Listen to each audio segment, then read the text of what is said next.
Now let's look at resonance delocalized intermediates. In the previous video, we had a carbocation that was stabilized by resonance. And so when we have a situation where intermediate is stabilized by resonance, we can actually have different products being made than we may expect. Again, this is like a rearrangement, but it's not. It's just a resonance structure.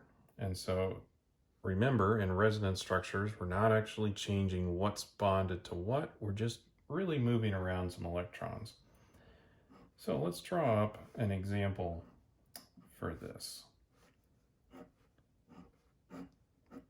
So we've got a double bond here, we have an alcohol, and we're going to react this with concentrated HCl.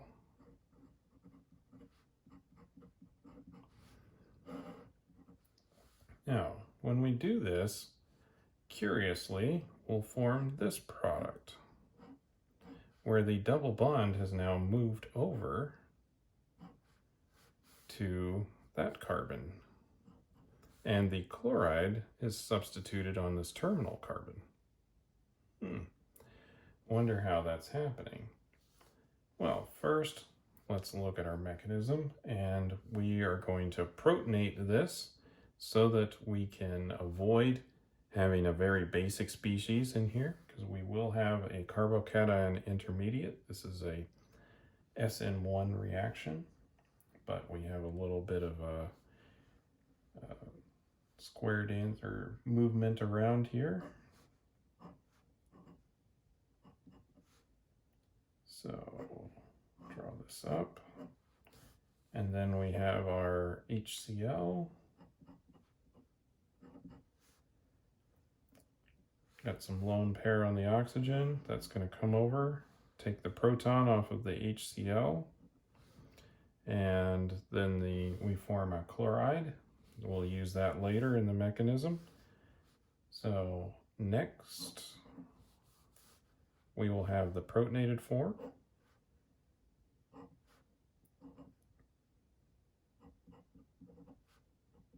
It's got a plus charge there.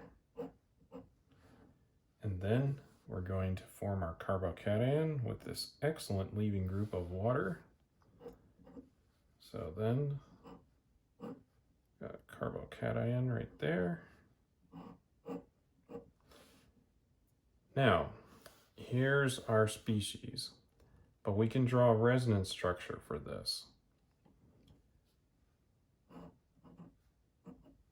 Here's another structure where we move the double bond over here, and now the carbocation exists on the primary carbon. Now, you may think that this is unstable, but it's resonance stabilized, so that's okay. The reason why we don't want a primary carbocation is if all of the charge is located on one carbon without support, electron density being fed into it, that's a bad thing. But if we have resonance stabilization, then we can kind of get around that. All right, so let's continue our mechanism from this point on. And now that we've got these resonance structures, I'll just draw some brackets around that, just so that we can emphasize these are resonance structures. Let's draw our product using this resonance structure. That seems the most straightforward because our plus charge is on that terminal carbon right there, and that's where our chloride ends up. So let's try that. So let's come in here and do a little coordination step, and we make our product.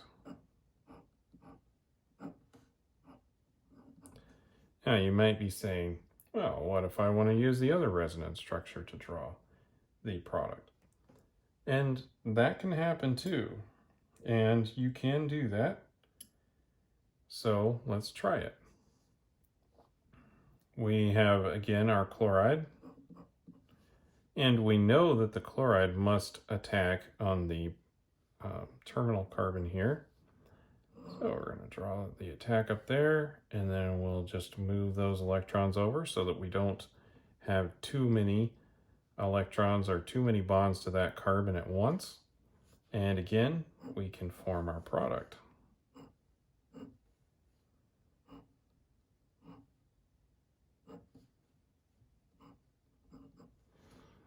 So that's an important point.